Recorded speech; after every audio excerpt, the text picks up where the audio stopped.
Достар, барлықтарыңызға сәлем. Бүгін біз балалық шақтағы ойындар тақырыбын қозғаймыз. Және бүгін менімен Бегарс, бүгін екеуміз біргіп видео түсіреміз. Общем, менің ең алғашқы телефоным Samsung J1 болды. Ол кезде менде интернет деген понятие болмады. Сондықтан офлайн ойындарды ғана ойнадым.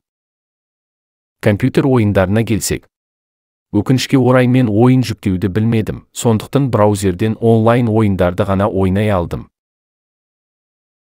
Бірақ қазіргі Google Play'дегі ойындарға қарап тұрсам, қарным ашып кетеді, яғни дымда қызықсыз, мүмкін мен есейгеннен ойындарға қызықпай кеткен шығармын. Өкінішке орай видео аз болып қалды.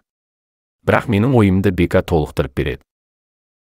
Қалайсыңдар достар? Рахмет Нұрзаман, ал мен видеомды бастаймын. Кеттік. Мен телефонмен де және де ноутбукпен де ойындар ойнадым. Мен де Нұрзаман секілді тек қана офлайн ойындар ойнадым. Олар Том, Гренни және де жылан ойын. Оны тек қана олықтар біледі. Солай маған телефон ойындары ұнамай кетті. Мен ноутбукпен балалық шағымда тек қана Мафия 2 ойнадым. Ол кезде мен жазда ауылға баратынмын, нағашы ата жеме.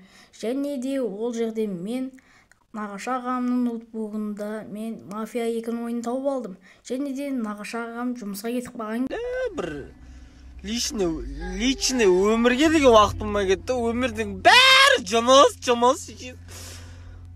Кездері мен ол ойынды ойнайтын болып шықтым. Және де 3 сағат ішінде зорға ұтып шықтым. Мен ойынға құмар болып кеттім. Достар, ойынға құмар болмаңыздар.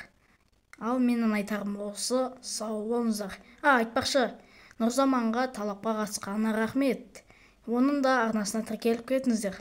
Ал сау болыңыздар.